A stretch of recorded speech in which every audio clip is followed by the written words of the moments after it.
Good morning everyone. आज की इस वीडियो में हम गुरु नानक देव यूनिवर्सिटी अमृतसर की बीकॉम सेमेस्टर 1 के सिलेबस के बारे में डिस्कस करेंगे। काफ़ी स्टूडेंट्स की क्वेरीज आ रही है कि सिलेबस और पेपर पैटर्न के बारे में बताया जाए, तो इस वीडियो में हम फाइनेंशियल अकाउंटिंग के पेपर पैटर्न और सिलेबस के बारे में डिस्कस करने जा रहे हैं। तो आइए देखते हैं। सबसे पहले हम बात करेंगे पेपर पैटर्न की। तो जो फाइनेंशियल अकाउंटिंग का पेपर है उसमें 8 क्वेश्चंस होंगे। 8 questions are to be set in the question paper, 2 in each of the 4 sections. आपका जो सिलेबस है उसको यूनिवर्सिटी के द्वारा 4 पार्ट्स में 4 सेक्शंस में बांटा गया है। तो आपको टोटल 8 क्वेश्चंस आएंगे। क्वेश्चंस में बी सब divided in 2 parts not exceeding 4। अगर किसी क्वेश्चन को पार्ट्स में डिवाइड किया जाता है तो वो मैक्सिमम 4 पार्ट्स ही हो सकते हैं। और आपको 5 क्वेश्चंस अटेम्प्ट करने हैं। Candidates are required to attempt 5 questions selecting at least 1 question from each section. आपको टोटल 5 क्वेश्चन अटेम्प्ट करने हैं। हर सेक्शन में आपको 1 क्वेश्चन अटेम्प्ट करना मैंडेटरी है। तो ऐसे हर सेक्शन में एक एक करके आप 4 क्वेश्चंस अटेम्प्ट करेंगे। जो आपका 5वां क्वेश्चन है वो आप किसी भी सेक्शन में से अटेम्प्ट कर सकते हैं। हर क्वेश्चन के 20 मार्क्स है। इस बार जो यूनिवर्सिटी का पेपर पैटर्न है, मार्किंग स्कीम है, उसमें थोड़ा चेंज किया गया है। पहले आपका जो पेपर है वो 50 मार्क्स का आता था। इस बार से आपका पेपर 100 मार्क्स का होगा। तो क्वेश्चन पहले जैसे 5 ही आ रहे हैं, सिर्फ क्वेश्चन के जो मार्क्स है वो 20 मार्क्स कर दिए गए हैं। और जो आपका पेपर है वो 50% न्यूमेरिकल होगा। The paper will consist of minimum 50% numerical. Syllabus को 4 सेक्शंस में बांटा गया है। Section A, section B, section C and section D. तो अब हम इन चारों सेक्शंस के सिलेबस को एक एक करके डिस्कस करेंगे। तो आइए सबसे पहले देखते हैं सेक्शन ए। सेक्शन ए जो है आपका वो टोटली थ्योरेटिकल सेक्शन है। इसमें से आपको थ्योरी के क्वेश्चंस ही एग्ज़ाम में आएंगे। तो इस सेक्शन में भी 2 अलग अलग पार्ट्स है, चाहे पार्ट्स कह लें इसको, चाहे चैप्टर्स कह लें। फर्स्ट पार्ट है इंट्रोडक्शन। इंट्रोडक्शन में आपको जो फाइनेंशियल अकाउंटिंग की बेसिक थ्योरी है, जिसमें नेचर ऑफ फाइनेंशियल अकाउंटिंग है, स्कोप ऑफ फाइनेंशियल अकाउंटिंग है, ऑब्जेक्टिव्स ऑफ फाइनेंशियल अकाउंटिंग है, लिमिटेशंस ऑफ फाइनेंशियल अकाउंटिंग है। ये 4 टॉपिक्स है। उसके बाद दूसरा टॉपिक है अकाउंटिंग कंसेप्ट्स एंड कन्वेंशंस, जिन कंसेप्ट्स पे बेस करके हम फाइनेंशियल अकाउंट्स बनाते हैं। कुछ कन्वेंशंस हम मानते हैं अकाउंट्स बनाते हुए। तो दूसरे पार्ट में ये अकाउंटिंग कंसेप्ट्स एंड कन्वेंशंस है। इसके बाद है आपका conceptual framework of presentation and preparation of financial statement. इसमें आपका जो capital revenue and other expenditures है या capital revenue and other receipts है वो सारी आ जाती है।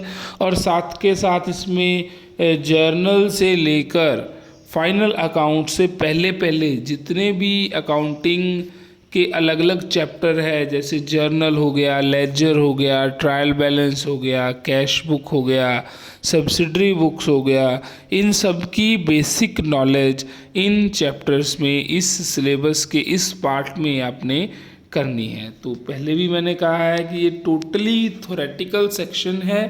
इस सेक्शन में आपको थ्योरी के क्वेश्चंस एग्ज़ाम में आएंगे और 20 मार्क्स का एक क्वेश्चन है। चलो आगे देखते हैं सेक्शन बी। सेक्शन बी जो है आपका ये न्यूमेरिकल सेक्शन है। इसमें आपको एक क्वेश्चन न्यूमेरिकल का और एक क्वेश्चन थ्योरी का आ सकता है, या दो क्वेश्चंस न्यूमेरिकल के आ सकते हैं। ये पेपर सेटर पे डिपेंड है। तो इसमें भी जो सिलेबस है सेक्शन बी में, उसमें सबसे पहले आपका टॉपिक है final accounts of A sole proprietor. Final accounts जो बनते हैं उसमें हम तीन अलग अलग अकाउंट्स बनाते हैं, trading and profit and loss account as well as balance sheet. इसके न्यूमेरिकल क्वेश्चंस इस सेक्शन में किए जाएंगे। और दूसरा टॉपिक आपका है वॉयज अकाउंटिंग। वॉयज अकाउंटिंग जो है वो शिपिंग कंपनीज के अकाउंट्स होते हैं। इसमें आपको थ्योरी भी आ सकती है और न्यूमेरिकल भी आ सकता है। मोस्टली पेपर में इस चैप्टर में से न्यूमेरिकल आता है। तो इसमें हमने करना क्या क्या है, meaning of voyage accounts, accounting treatment करना है वॉयज अकाउंट्स का। दो उस तरीके से हो सकता है, एक तो कंप्लीट वॉयज का है और दूसरा इनकम्प्लीट वॉयज का है। तो पहले भी बताया मैंने कि ये इस सेक्शन में से आपको न्यूमेरिकल और थ्योरी दोनों ही आ सकते हैं। नेक्स्ट देखते हैं सेक्शन सी। सेक्शन सी जो है वो भी न्यूमेरिकल और थ्योरेटिकल दोनों के लिए है। जो इसमें चैप्टर्स है वो पहला है जॉइंट वेंचर। जॉइंट वेंचर में उसका मीनिंग करेंगे हम, उसकी टाइप्स करेंगे, या फिर अलग अलग मेथड्स के साथ प्रॉफिट कैसे कैलकुलेट किया जा सकता है जॉइंट वेंचर में। इसमें हम न्यूमेरिकल्स भी करेंगे, जिसमें जॉइंट वेंचर अकाउंट कैसे बनाना है, उसी क्वेश्चन में को वेंचरर्स अलग अलग वेंचर्स के अकाउंट कैसे बनाने हैं, और उसके बाद उनकी कैश बुक कैसे बनानी है, ये इस चैप्टर में हम डिस्कस करेंगे। और दूसरा पार्ट है जो सिलेबस का वो है कंसाइनमेंट अकाउंट्स। कंसाइनमेंट अकाउंट्स में हम करेंगे, कंसाइनमेंट अकाउंट्स का मीनिंग करेंगे, उसके फीचर्स करेंगे, कंसाइनी को मिलने वाली अलग अलग कमीशंस के बारे में डिस्कस करेंगे, अकाउंट सेल्स जो बनती है उसके बारे में डिस्कस करेंगे, difference between joint venture and consignment के बारे में पढ़ेंगे, और इसी के साथ accounting treatment in the books of consigner as well as consignee. Consigner अपनी बुक्स में अकाउंट कैसे बनाता है और कंसाइनी अपनी बुक्स में कैसे अकाउंट्स बनाता है, उसका पूरा अकाउंटिंग ट्रीटमेंट इस चैप्टर में हम डिस्कस करेंगे। इन दोनों चैप्टर्स में से जॉइंट वेंचर और कंसाइनमेंट में से आपको न्यूमेरिकल भी आएगा पेपर में, और थ्योरी भी इस दोनों चैप्टर्स में आ सकती है। अगर आपको जॉइंट वेंचर का न्यूमेरिकल आ गया तो आपको कंसाइनमेंट की थ्योरी आ जाएगी, अगर कंसाइनमेंट का न्यूमेरिकल आ गया तो आपको जॉइंट वेंचर की थ्योरी आ जाएगी। लास्ट सेक्शन जो सिलेबस का है वो है सेक्शन डी। उसमें आपके दो पार्ट्स है, पहला है डिपार्टमेंटल अकाउंट्स और दूसरा है ब्रांच अकाउंट्स। डिपार्टमेंटल अकाउंट्स में हम थ्योरी भी करेंगे और इसके न्यूमेरिकल्स भी करेंगे। थ्योरी में हम डिपार्टमेंटल अकाउंट्स के मीनिंग के बारे में डिस्कस करेंगे, उसके ऑब्जेक्टिव्स के बारे में डिस्कस करेंगे, एडवांटेजेस का डिस्कस करेंगे, और अकाउंटिंग प्रोसीजर क्या है डिपार्टमेंटल अकाउंट्स बनाने का उसके बारे में डिस्कस करेंगे। उसके बाद थ्योरी का टॉपिक है allocation of expenses and income. जितनी भी इनकम्स होती है डिपार्टमेंटल अकाउंट्स में या जितने भी एक्सपेंसेस होते हैं उनकी एलोकेशन कैसे करनी है अलग अलग डिपार्टमेंट्स में। इंटर डिपार्टमेंटल ट्रांसफ़र्स के बारे में डिस्कस करेंगे कि एक डिपार्टमेंट अगर दूसरे डिपार्टमेंट को कुछ ट्रांसफ़र करता है उसका अकाउंटिंग ट्रीटमेंट क्या है। प्रोविज़न फॉर अनरियलाइज्ड प्रॉफिट्स, इन सभी टॉपिक्स के बारे में सिलेबस के इस पार्ट में डिस्कस किया जाएगा। और दूसरा जो सब आपका चैप्टर है वो है ब्रांच अकाउंट्स। इसमें भी आपको थ्योरी और न्यूमेरिकल दोनों आ सकता है। थ्योरी में हम ब्रांच अकाउंट्स का मीनिंग करेंगे, उसके फीचर्स करेंगे, ऑब्जेक्टिव्स करेंगे, और अलग अलग ब्रांचेस कौन कौन सी होती है, मतलब टाइप्स ऑफ ब्रांचेस के बारे में पढ़ेंगे। जो डिपेंडेंट एंड इंडिपेंडेंट ब्रांचेस होती है, पहले डिपेंडेंट ब्रांचेस के अकाउंटिंग सिस्टम के बारे में पढ़ेंगे। स्टॉक एंड डेटर सिस्टम हो गया आपका, या फिर आपका हो गया कोई और मेथड जो भी ब्रांच अकाउंट्स बनाने के है। और ऐसे ही इंडिपेंडेंट ब्रांच में हम उसके फीचर्स पढ़ेंगे, और consolidated profit and loss account कैसे बनाया जाता है और बैलेंस शीट कैसे बनाई जाती है।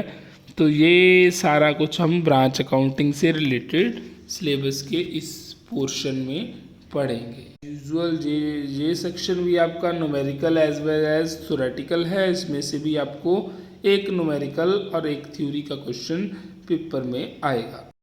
नेक्स्ट है न्यूमेरिकल चैप्टर्स आपके कौन कौन से हैं जी। जितने भी आपने ऊपर चैप्टर्स अलग अलग सिलेबस के सेक्शंस में पढ़े हैं, इसमें से आपके 6 चैप्टर्स हैं जिनमें से आपको न्यूमेरिकल पेपर में आ सकते हैं। पहला है फाइनल अकाउंट, जिसमें आपने जो सोल प्रोप्राइटर है उसके फाइनल अकाउंट्स बनाने हैं।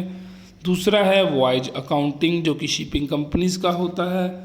तीसरा है आपका कंसाइनमेंट अकाउंट, इसमें से आपको कंसाइनर की बुक्स में अकाउंट कैसे बनाने हैं और कंसाइनी की बुक में कैसे बनाने हैं।